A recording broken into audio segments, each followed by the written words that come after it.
Good afternoon, everybody, and welcome. My name is Maureen Conway. I'm a Vice President at the Aspen Institute. I'm Executive Director of the Economic Opportunities Program, and I am so delighted to see everybody here at this 5-year celebration of upskilling. We have been eagerly preparing for this event for a while now, and it's just a thrill to be here and to have you all with us to celebrate upskilling. As we celebrate, I thought first I would just tell you a little bit about the Economic Opportunities Program and why upskilling is so important to us. The Economic Opportunities Program mission is to advance strategies, policies, ideas that can help low and moderate income people in the United States really connect to economic opportunity and find ways to thrive in today's changing economy. We believe many organizations and actors need to play a role in that work. Nonprofit organizations, government agencies at all levels, labor organizations, education institutions, and importantly, business. And upskill plays a critical role within the Economic Opportunities Program in engaging business and thinking about how do we invest in our frontline workers, how do we help them develop the skills and capacities they need to thrive and to advance their careers. Today, as we all know, too many people are struggling to get by. While unemployment is low, too many jobs don't pay enough, and too many just don't have enough paycheck to pay the bills at the end of the month. We also know that race, ethnicity, gender, and geography play an outsized role in who has access to economic opportunity and who does not. And so a part of our work at the Economic Opportunities Program is to really think about how do we engage a variety of actors to address those divides so we can all thrive together. At the same time, we also know businesses are faced with rapidly changing technology, a competitive global business environment, and they struggle with how do they develop the workforce that's ready to meet this challenging context. So upskill really engages business at the intersection of those challenges and helps companies find new ways to invest in their workforce and address the needs of both workers and business. This work is vital to building strong communities and thriving businesses, as well as thriving families. Upskill grew out of Skills for America's Future, which was launched in 2010, and I just have to mention that was launched with the vision and inspiration of Penny Pritzker, who later went on to become Commerce Secretary. But we were delighted to have her vision and leadership in creating Skills for America's Future.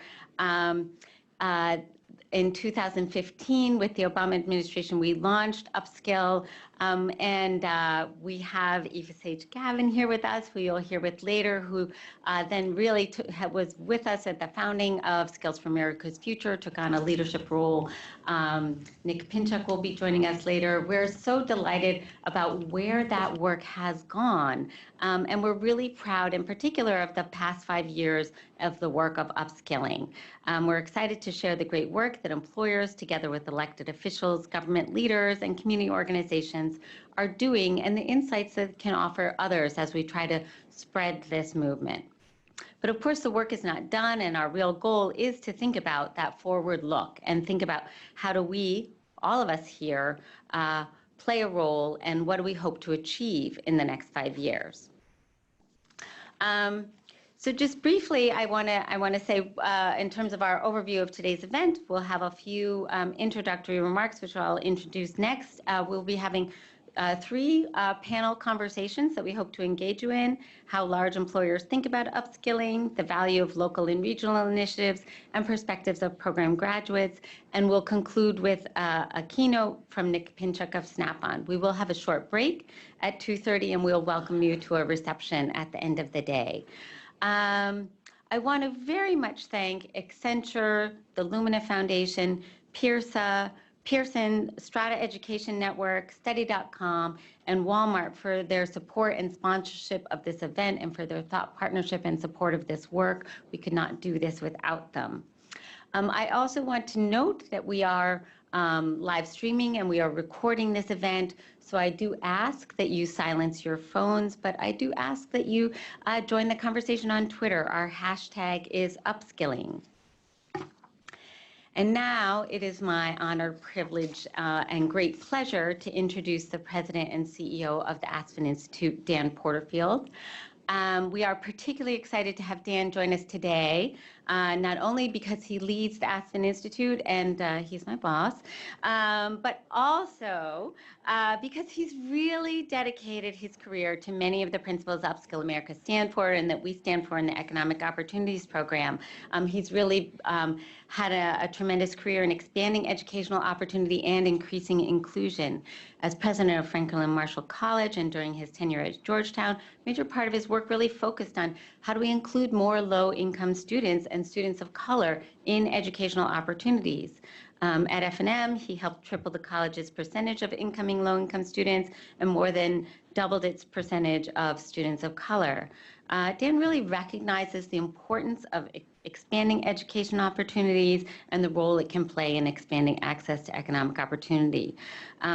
So we are just really thrilled to have Dan with us here today. We're so grateful for his support for all of the work of the Economic Opportunities Program and for his leadership of the Institute as we really sort of are charting this course as a whole Institute in addressing some of the economic divides and challenges we have today. So please join me in welcoming Dan Porterfield.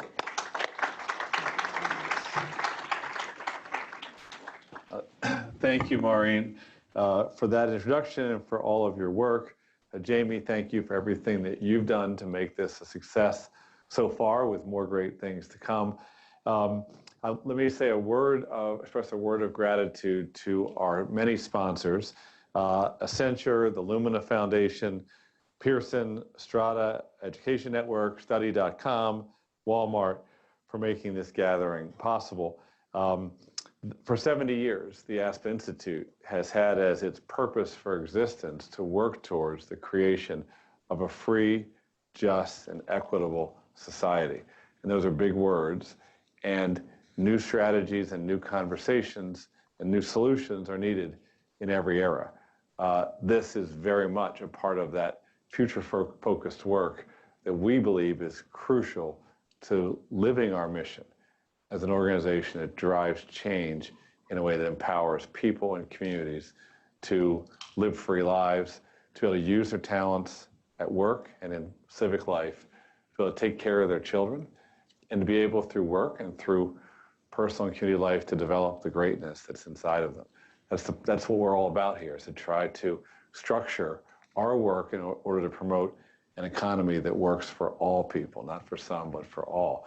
And it takes a partnership of the private sector, of government, of scholars and practitioners and leaders like those that work at the Aspen Institute, public intellectuals, and especially workers in the community, identifying for all of us what they're looking for, what their hopes are, what they need.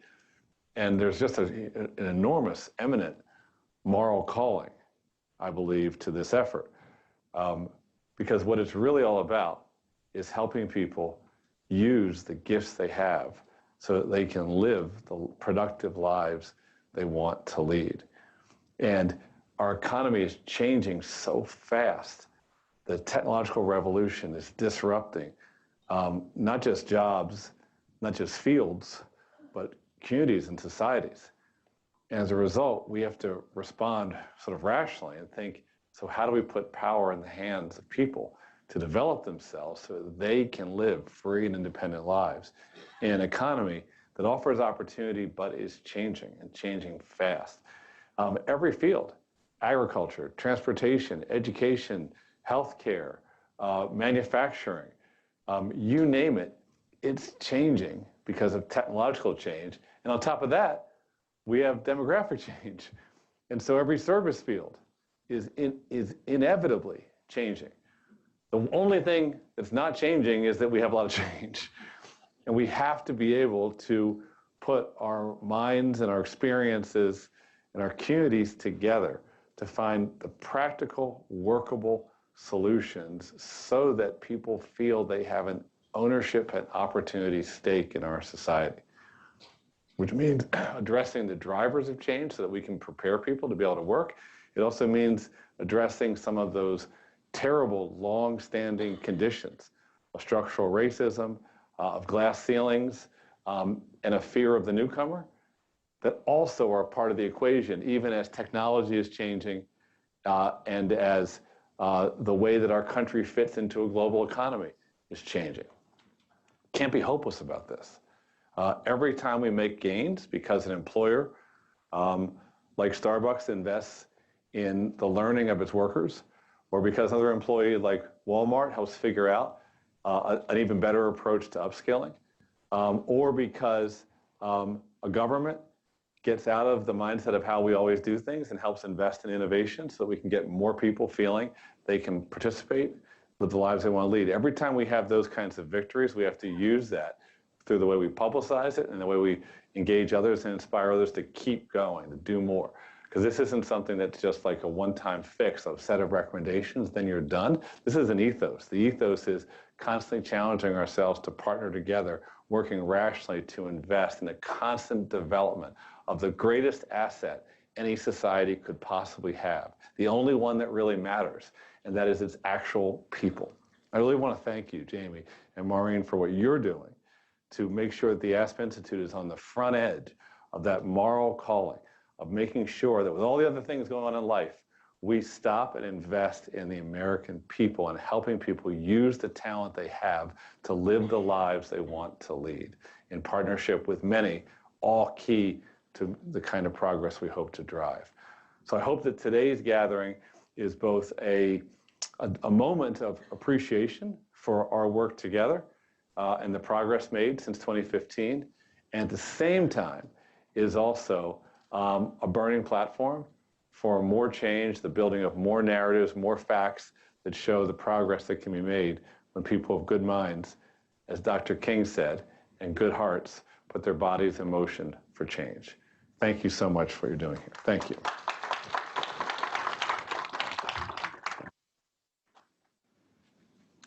Thank you so much, Dan. That was fantastic. I think you all can see now why we're so excited to have Dan here with us and for Dan's leadership of the Institute. It's really inspirational. Thank you. And now I get to introduce another inspirational person, Eva Sage-Gavin, the Senior Director of Accenture's Talent and Organization Practice. Eva, as I mentioned, was a founding member of Skills for America's Future Advisory Board in 2010. She served as Vice Chair of Skills for America's Future from 2012 to 2016, and really played a critical role in the creation of UpSkill America in 2015. At Accenture, she's not just a leader within her organization and with her clients, but across the world of training and workforce development.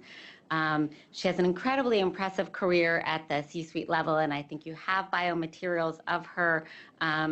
She's just really got a tremendous amount of experience, but what's amazing is the degree to which Eva has always been willing to take the time to be engaged with nonprofits, with policy work, to help think about and advocate for programs that build people's skills and help them move ahead.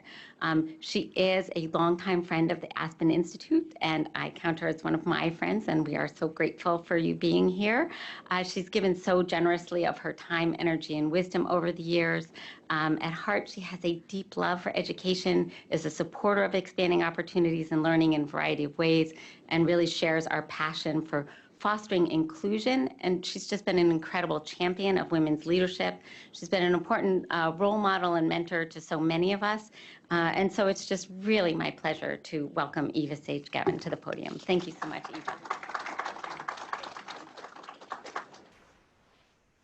I wish my 24-year-old millennial daughter were here. She works in technology because I think we all look different in the eyes of our families and our communities, and I want to thank you for inspiring me. What an honor to be back here. I'm actually celebrating my 40-year college reunion later this summer, and it feels like it's reunion season soon, Jamie.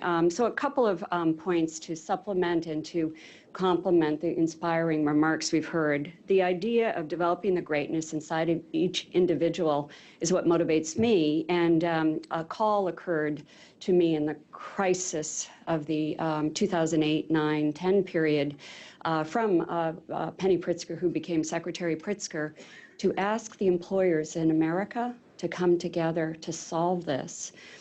6 of us came together in this extraordinary convening that I do believe only Aspen could put together. And you've mentioned this safe place where everyone who's passionate about achieving human potential has gathered. So I see, and you'll hear from old friends, a lot of this would not be possible without Nick Pinchuk, the CEO of Snap-on, who's been the chairman during the time that I served as vice chairman. We saw Maureen's continued and continuous leadership, and in a moment you'll see some of my other colleagues who've served as director over the years that take these visionary ideas, they turn them into policies, to practices, to programs. So if I can zero in for a second, my space and my small contribution is convening the employers of the world, but particularly those thinking about U.S. competitiveness, to talk about what can we do collectively to really tap into the individual greatness, to lift individual workers, to lift their families, and to lift the communities and societies in which they live.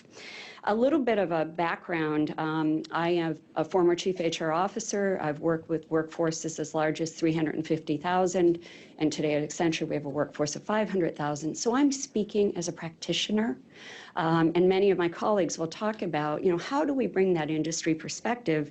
What did we do in 2015? How did Aspen take that and illuminate it with other colleagues to deliver what we're seeing in 2020? And then Ellie, you're going to be next talking about the amazing work you're doing throughout society, but particularly at Walmart. So just a little bit of a walk and memory lane back to 2015. Many of you recall that we were still coming out of 2008, 2009, and many individuals were beginning to see the effect of automation. And this idea of, if technology affects me, how can it be an enabler for growth? How can it unleash people's aspirational learning paths? How can they access it in ways that are workable for their families and their communities? How can employers invest in it, and how could we harness that with policymakers, with community and civic leaders, and bring together unique combinations of problem solvers, thought leaders, and inspirational leaders? Since then, and I'm looking at 18 months later, in July of 2016, this original group that launched, as Maureen said, in October of 2010, had done the following things. 100,000 workers had received training that could lead to higher skilled jobs. 10,000 workers earned degrees and credentials, so this was in a pretty quick period. 5,000 workers were promoted into higher paying positions, and 500,000 workers receiving pre-employment training. So think of the American Association of Community Colleges, public and policymakers, chief HR officers, chief learning leaders, and the entire economic opportunities leadership team with other leaders at Aspen, lifting all of us to get into a holistic, unleashing human potential mindset. We were lucky enough during those days as well to get support from the Walmart Foundation, and really focused on how do we share it. So it's not just that one employer found a way to get frontline workers access to opportunity, wealth creation, and security for their family. And back then, Walmart launched the Upskilling Playbook for employers. Think of it, many organizations don't have the resources of some that we represent. And if you can get a playbook into their hands, either digitally or in any other manner, now you're affecting more communities, more lives. Maureen mentioned Skills for America's Future. Well, we had very strong success in Chicago, and that became Skills for America's Future, which transitioned to UpSkill America.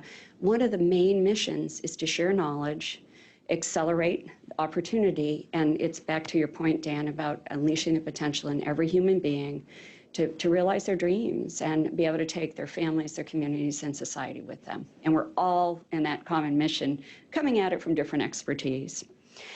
Today, we have a network then from those early days of 6 employers in 2010 to over 5,000 businesses and organizations across America. We have put in apprenticeships, training, education opportunities. We have workers growing their skills, and you'll have the pleasure on one of our panels today to meet some of the individuals who are graduates of these programs and their amazing and inspiring stories. Having said that, I have been dedicated, this is my mission, and I first got into this at age 24 when Emmanuel College in Boston asked me to teach graduates how to do resume writing and get a job. And I saw the power of pride and confidence and the dignity of employment. And I think you'll hear that from Nick, and that was when I began my passion, that this is what I do in my free time to change the face of how we think about access to opportunity, particularly for those who may be underserved or might not have unlimited resources to access it. So with that, the 5,000 businesses, increased education opportunities, there is so much more to do, though. This morning, a group of extraordinary thought leaders convened about what's the latest and greatest. How do we think about the effect of automation? 75 million jobs we believe will be affected, and 130 million new ones will be created. How does everyone feel like they can be part of that emergent and new digital economy? And how can organizations like Aspen bring all the thought leaders together to create that access to opportunity? Having said that, I do spend the bulk of my time. I've had the honor of serving as a board director on 3 technology boards, and there's so much to do. Accenture's at Davos today, and we launched a study 2 years ago that said 97% of executives or of workers in firms see the opportunity for increased learning. But at that time, only 3% of CEOs were looking at that as a strategic investment with a high ROI. I'm thrilled that 3 years later, we're starting to see that be closer to 20%. But the reality is, everyone in this room, everyone watching this live stream, we're not far enough. There's more to do, and we want to really get to every individual who wants to access these opportunities. So I would love to get onto our panel. I loved your idea, Dan, about the only thing that's certain on change is change, and this idea that workers are ready. This idea that they're not. We've done a lot of research at Accenture. 67% of workers see development of their skills as their interest and responsibility. 85% of workers say they'll invest and use their own free time to learn new skills, to be resilient to economic opportunity, to take advantage of it, and to be part of this new and growing economy. So upskilling, new skilling, we've heard lots of phrases to talk about what I like to call as lifelong learning. Economic resiliency and lifting communities and society is what we'll talk about for the rest of the day. And I can't think of anyone else who would be better. Talk about, living it every day. Ellie is here, Ellie Bertani. She's the Senior Director and she's the Portfolio Owner of Digital Transformation and Reskilling for Walmart USA. And Ellie looks at Walmart's ways of working, preparing for the future of work. I know you work with the senior leadership team of Walmart. How do we build agile? How do we build focused product teams? Great place to work. Incredible background. Maureen embarrassed me, so I feel I need to at least give 2 lines to embarrass you. Joined Walmart in 2013, Masters of Public Administration from Harvard's Kennedy School of Government, and her MBA is from the MIT Sloan School of Management. Ellie has worked across so many sectors, but 15 years in nonprofit, public, and private sectors, Bill and Melinda Gates Foundation, the U.S. State Department, Third Sector Capital Partners, and Rotary International. So if I can ask Ellie for you to be joining me and help us think about this unleashing potential.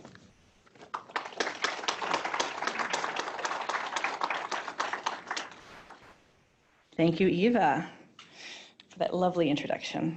And welcome, everyone. It's wonderful to be here today. I was going to start this talk with a bit of a sort of middling joke on how much I've been a fan of Aspen for so many years, how I have always wanted to go to the Ideas Festival, but have never yet secured an invitation. And I was told by my corporate affairs team that one does not joke about the invitation list to the Ideas Festival. Apparently that is a bit of a hot button issue. So there you go, no jokes for you today. It's all downhill from here, folks. But seriously, it's truly a privilege to be here and share some of the work that Walmart is doing in the space of learning, as well as our broader vision of where we think workforce development is going over the next 3 to 5 years, and Walmart's responsibility in this space as the United States' largest employer. Let's see if I can use this right. Sam Walton, our founder, had a vision of this responsibility. In fact, he thought of it as our secret sauce, as our competitive advantage. He called it ordinary people doing extraordinary things. I hope by the end of this, you'll understand how the investments that we are making in upskilling and reskilling are helping our associates achieve those extraordinary things. I'll preface this talk by saying that I know there are likely many Walmart skeptics in this audience. They tend to be in most audiences. We are a very polarizing company. I certainly was very skeptical but hopeful when I joined Walmart 7 years ago. Personally, I would not have lasted 7 years without truly experiencing the mission-driven culture within the company. We are not perfect, and we have not always made the perfect choices or told our story well. But the reality is that Walmart is about as authentic an actor and provider of socioeconomic opportunity as you may find in this country. Ordinary people doing extraordinary things doesn't happen by itself. It happens only through a culture of discipline, of excellence, and of investment in our people. Some of you may recognize this face, many won't. This gentleman is Greg Ferran. For 5 years, up until November of last year, this was our Walmart US CEO. Greg had an astounding career in retail over the span of 40 years and multiple continents. He turned around the Walmart US business, which was struggling in the shifting retail environment, and delivered 20 quarters of consecutive comp sale growth. What you may not know about Greg is that he never received a college degree. Instead, he learned the way that most people do, working on the job day in and day out, doing some things well, making a lot of mistakes along the way, being resilient in the face of failure, and committing to continuously learn each and every day. Having managers and leaders that saw his potential and invested in him through formal training and informal mentorship, who corrected him when he was wrong and encouraged him when he succeeded, building his confidence and his skills along the way.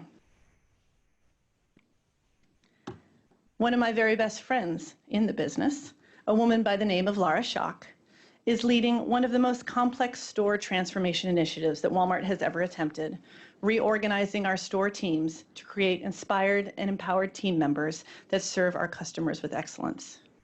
Laura is a brilliant leader at Walmart, so accomplished that a few years back, she was selected to be an Aspen Institute Job Quality Fellow. Laura and I had been friends for 5 years before I learned that she never completed college. I share Greg and Laura's stories because theirs are common at Walmart across every area of our business. There are Greg's and Laura's everywhere, which surprised me deeply when I first stepped into Walmart. The largest company in America has very few individuals with Ivy Leagues walking its halls. Credibility at Walmart comes from what you can deliver, not where you come from. This holds true for all levels of our company, from cart pusher to CEO, and is borne out in our statistics. More than 75% of our store management teams are promoted from our hourly ranks. When it comes to removing barriers to advancement, we walk the walk. Our company has been built, again, by ordinary people doing extraordinary things.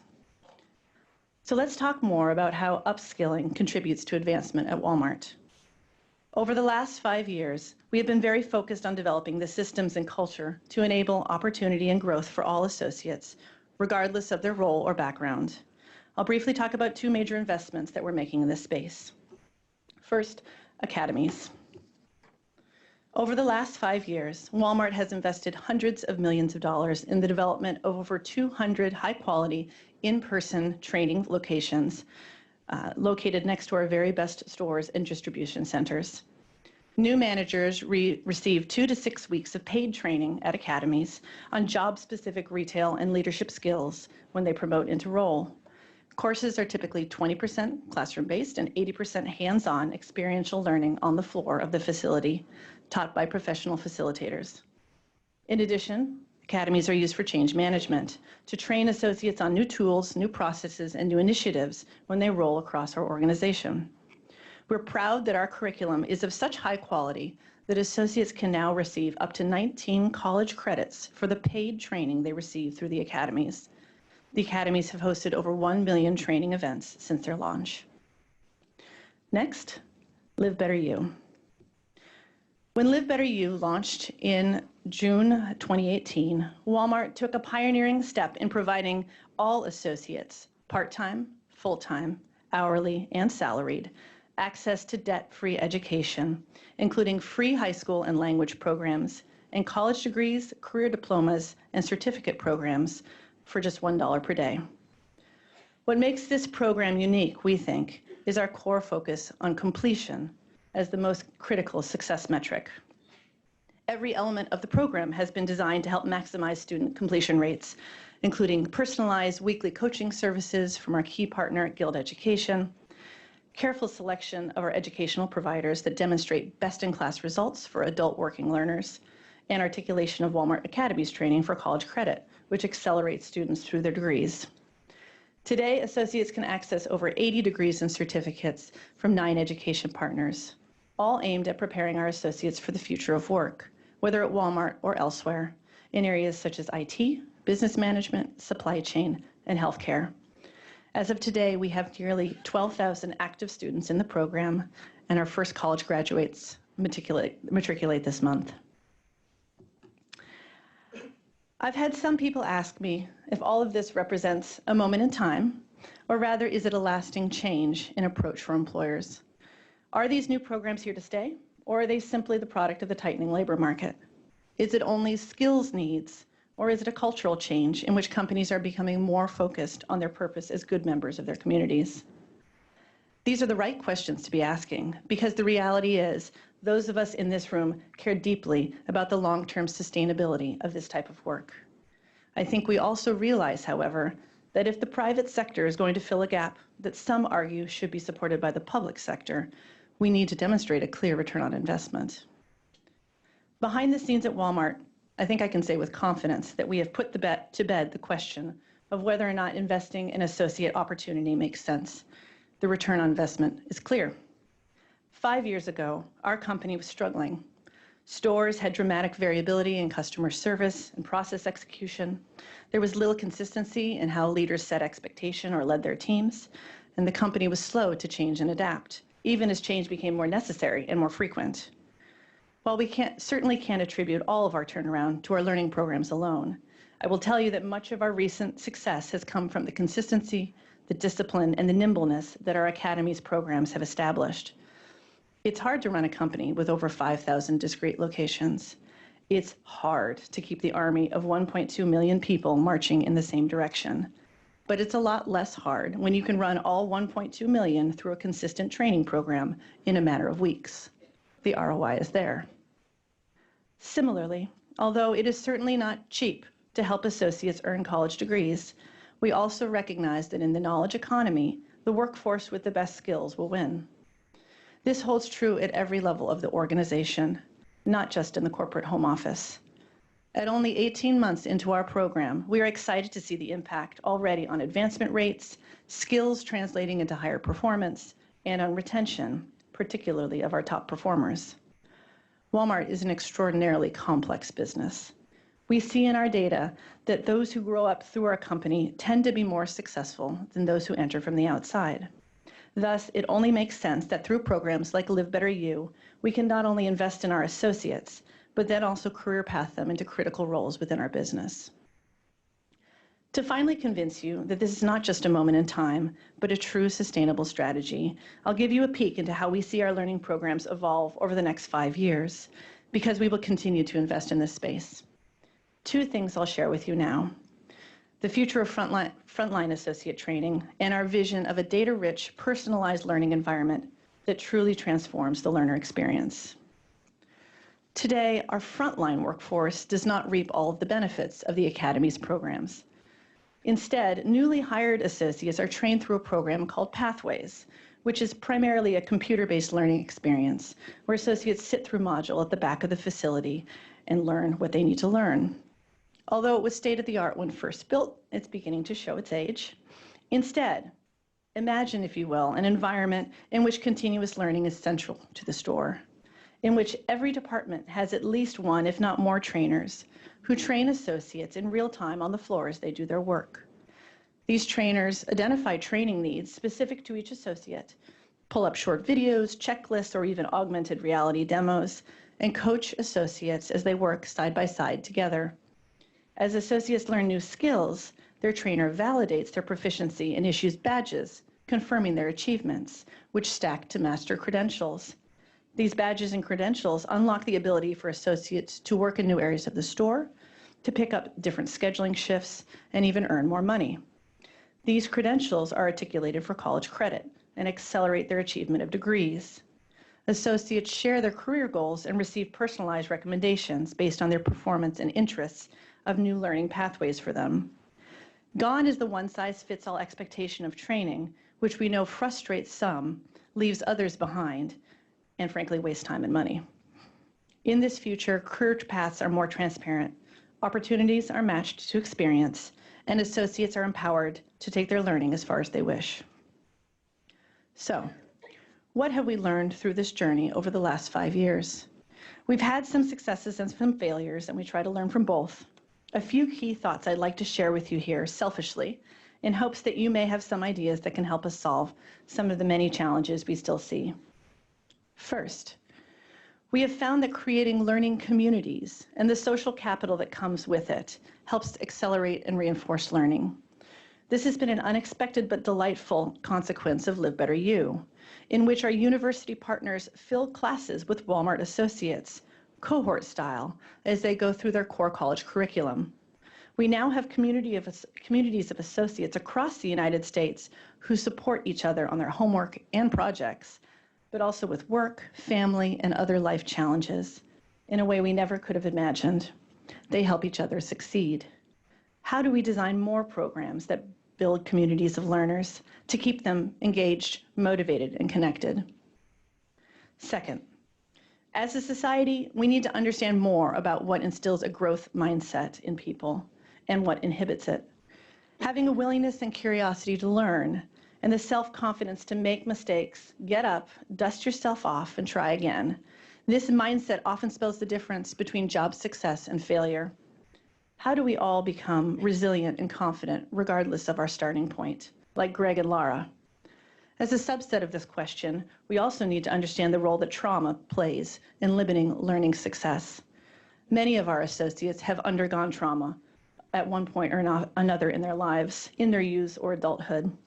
How do we help them move beyond these experiences so they can thrive in their lives today? Third, we must remove as many barriers as possible, big or small, if we are really committed to seeing people succeed. This is not because people are lazy or incompetent, which sadly is a stereotype our associates face in society too often, but rather because life is complicated these days. From the cashier to the executive, everyone feels stretched too thin and seems to be juggling more and more. We know, for example, that obtaining your high school transcript as you try to apply for college is an incredibly frustrating and difficult process, even for the most motivated adult learner. Our partner, Guild Education, is working to help us innovate to make this as simple as possible. Similarly, we know that asking our associates to pay for their college tuition up front and have us reimburse them is easier to operationalize than prepaying their tuition and then truing it up on the back end. But we also know that in a society where almost half the population has less than $400 in savings, this is a real barrier that puts their finances at risk. If we are not designing simple, frictionless processes to enable learner success, we are frankly not living up to our principles and vision. Finally, I'd like to end with a brief story of one of our store associates who exemplifies the very best of the culture of learning we are trying to instill. This is Zamani Karfa, who came to the US seeking asylum for religious persecution from Nigeria 2 years ago. He began his career at Walmart unloading trucks. Though he completed his last year of high school in the US, because of his immigration status, he could not apply for financial aid or receive scholarships. When he heard about the Live Better You program and the fact that he could earn a college degree for only $1 a day, he applied and is now earning his bachelor's in computer science with a concentration in software engineering. Zamani is inspired to help his siblings that are still in Nigeria, and he works hard every day at school and work with them in mind. I'd like to share a short video of him sharing his thoughts in his own words. Oh no.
I think you can understand from this video why we are convinced of the return on investment of our learning programs.